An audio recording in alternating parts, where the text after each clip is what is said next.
전라남도가 글로벌 인재를 육성한다며 학생들의 해외 연수를 추진했지만 특정 지역 쏠림은 물론 성적 위주 선발로 오히려 갈등만 낳고 있습니다. 목포 시내버스 운행 중단이 해를 넘겨 계속되고 있습니다. 주민 불편이 이어지고 있지만 문제 해결을 위한 광역 행정은 찾아보기 힘듭니다. 신안 해상풍력 발전단지 건설 사업이 표류하고 있습니다. 정권이 바뀐 이후 추진 동력도 크게 떨어졌습니다. 공공기관 종합청렴도 평가에서 전라남도는 2등급, 전남교육청은 4등급으로 대조적인 결과를 보였습니다. 여러분 안녕하십니까? 목포 MBC 뉴스데스크입니다. 전라남도가 도내 청소년들을 글로벌 인재로 육성하겠다며 해외 연수를 보내주고 있습니다. 4주간의 연수에 수억 원의 도비가 지원되는데 선발된 학생들은 어찌된 일인지 특정 지역에만 몰려 있습니다. 김진선 기자입니다. 전라남도가 지난 2019년 시작한 청소년 글로벌 체험 캠프. 민선 7기 새천년 인재 육성 프로젝트 중 하나로 전남 학생들에게 다양한 기회를 제공하겠다는 취지였습니다. 첫 시행 이후 코로나19 확산으로 중단됐던 캠프는 올해 재개됐습니다. 전남인재평생교육진흥원이 누리집에 모집 공고를 냈고 지원자 498명 가운데 50명을 선발했습니다. 겨울방학 동안 호주와 뉴질랜드에서 어학과 문화체험, 홈스테이 등 1인당 900여만 원 상당의 연수를 떠나는 겁니다. 10대 1의 높은 경쟁률을 보였습니다. 그리고 30%의 범위에서 사회적 배려 대상자를 우선 선발함으로써 도의 이 공공적 책무성도 높였습니다. 그런데 합격자 명단을 살펴보니 이상한 점이 눈에 띕니다. 합격자 가운데 78%가 특정 지역에 몰려 있고 심지어 8개 시군에서는 단 한 명의 학생도 포함되지 않았습니다. 진흥원 측은 필기시험과 영어 면접 등을 통해 고득점 순으로 선발한 결과라는 입장입니다. 또 30%를 사회적 배려 대상자로 선정해 공공적 책무를 다했다며 문제가 없다고 말합니다. 그리고 이제 선발 자체는 저희가 필기시험을 중심으로 하다 보니까 사실 이제 성적 말고 다른 기준으로 평가를 하기가 유관기관과의 협조 체계도 미흡했습니다. 도내 학생들을 대상으로 하는 사업이었지만 정작 전남교육청에는 공문을 보내거나 지원자 전원이 통과한 서류 심사 등만 맡겼을 뿐입니다. 협조 요청이 들어왔을 때는 이미 선발 과정이나 기준들을 다 정하신 뒤여가지고 다음에 혹시 하시게 되면 같이 좀 논의가 됐으면 좋겠다 이런 제안을 드렸었습니다. 오는 31일 출발하는 이번 글로벌 문화체험 캠프에 투입된 예산은 4억 7천여만 원. 특정 학생, 특정 지역만을 위한 사업은 아닌지 전라남도와 전남인재평생교육진흥원에 묻지 않을 수 없습니다. MBC 뉴스 김진선입니다.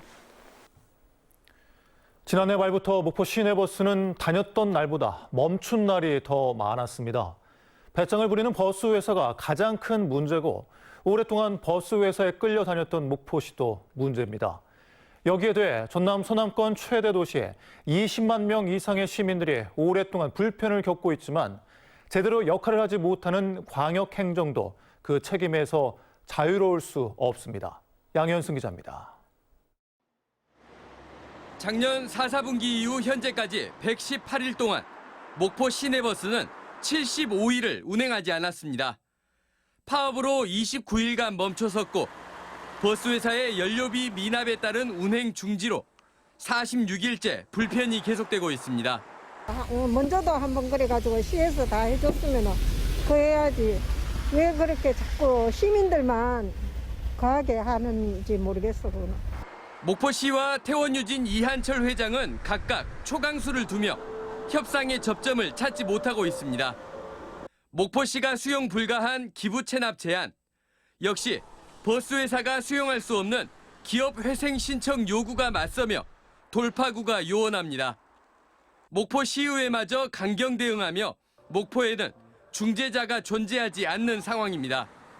이한철 대표는 모든 공직에서 사퇴를 하라고 저희들이 강력하게 요구를 했습니다. 그 부분은 시민들이 이렇게 큰 고통을 안고 있는데 목포 시민을 안중에도 없고 이렇게 하니까. 운수사업 관련 권한이 목포시장에게 위임되어 있지만 목포 시내버스 사태는 단순히 목포뿐 아니라 영암과 무안까지도 피해를 주는 상황. 전라남도의 조정과 중재 역할이 절실하지만 광역행정은 찾아볼 수 없습니다. 당장 가을이면 전국체전을 치러야 하는 도시의 대중교통이 마비됐는데도 전남지사의 의중은 오리무중입니다.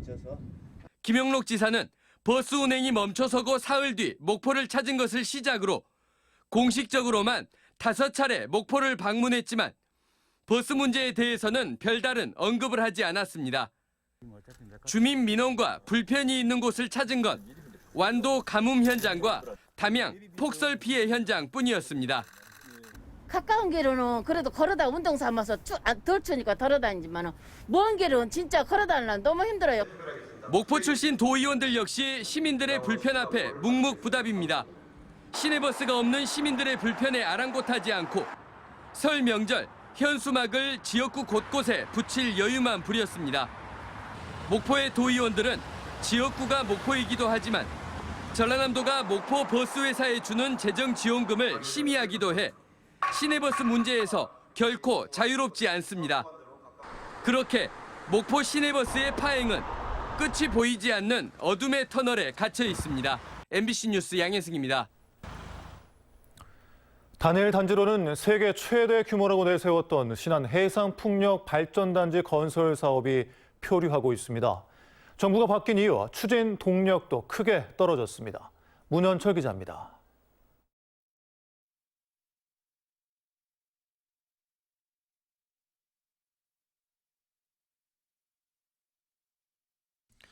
신안 해상풍력 발전단지 건설 계획입니다. 오는 2030년까지 3단계로 추진되는 해상풍력 발전단지는 총 8.2기가와트 규모로 단일 단지로는 세계 최대 규모로 꼽힙니다. 원전 8개 맞먹는 발전 용량입니다. 총 투자금만 48조 5천억 원에 달한 발전단지는 민간에서 투자하고 송전솔로는 한전과 발전사가, 지원부들은 해양수산부가 부담할 예정입니다. 전라남도는 450개 연관기업 육성과 12만 개 일자리 창출 등 미래 먹거리이자 전남형 상생 일자리 사업이란 청사진을 제시하고 있습니다.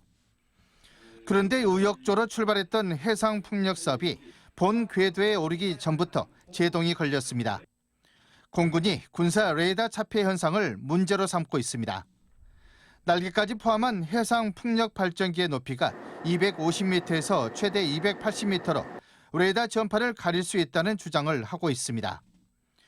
전라남도 등이 지난해 하반기부터 협상하고 있으나 실마리를 아직 찾지 못하고 있습니다. 원전 부흥을 외치는 윤석열 정부 출범 이후 해상풍력 발전의 추진 동력과 의지도 크게 떨어졌습니다.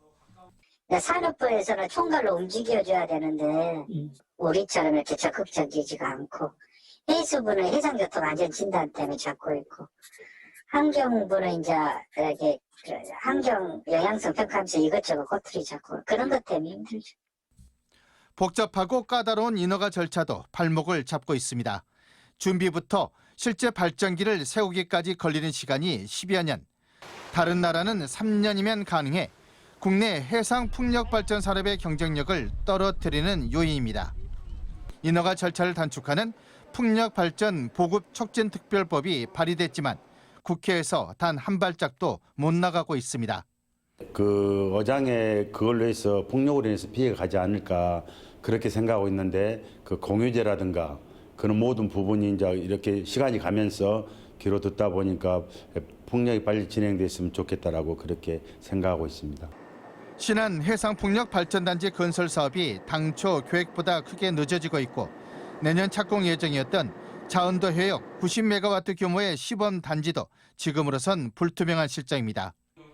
신안 해상풍력 발전단지에 대한 정부 차원의 과감한 결단이 없으면 당장 돌파구 찾기가 쉽지 않아 보입니다. MBC 뉴스 문현철입니다. 국민권익위원회가 발표한 공공기관 종합청렴도 평가에서 전라남도와 전남교육청에 대조적인 결과를 보였습니다. 전라남도는 종합청렴도 2등급으로 전국 시도 가운데 2위를 차지한 반면 전남교육청은 지난해에 이어 올해도 4등급으로 사실상 최하위에 머물렀습니다.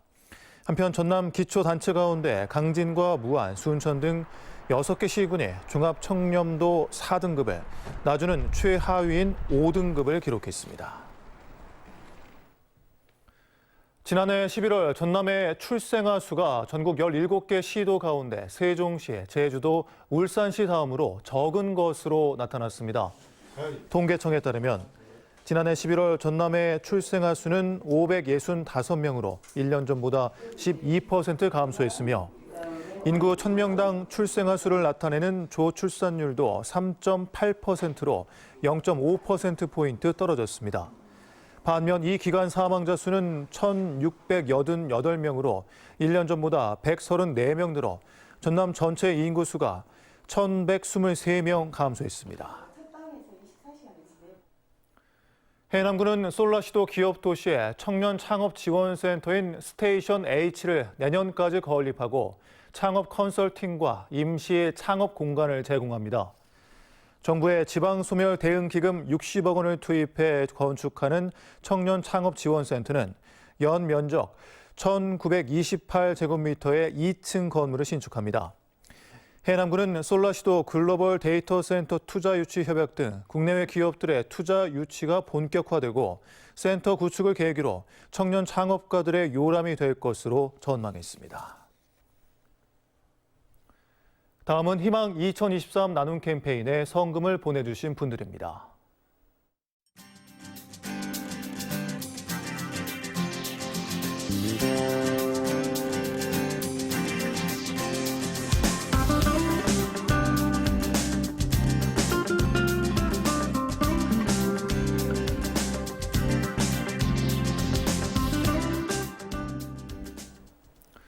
성금 보내주신 분들께 감사드립니다. 다음 뉴스입니다. 전남 지역은 오늘도 강추위가 이어졌습니다.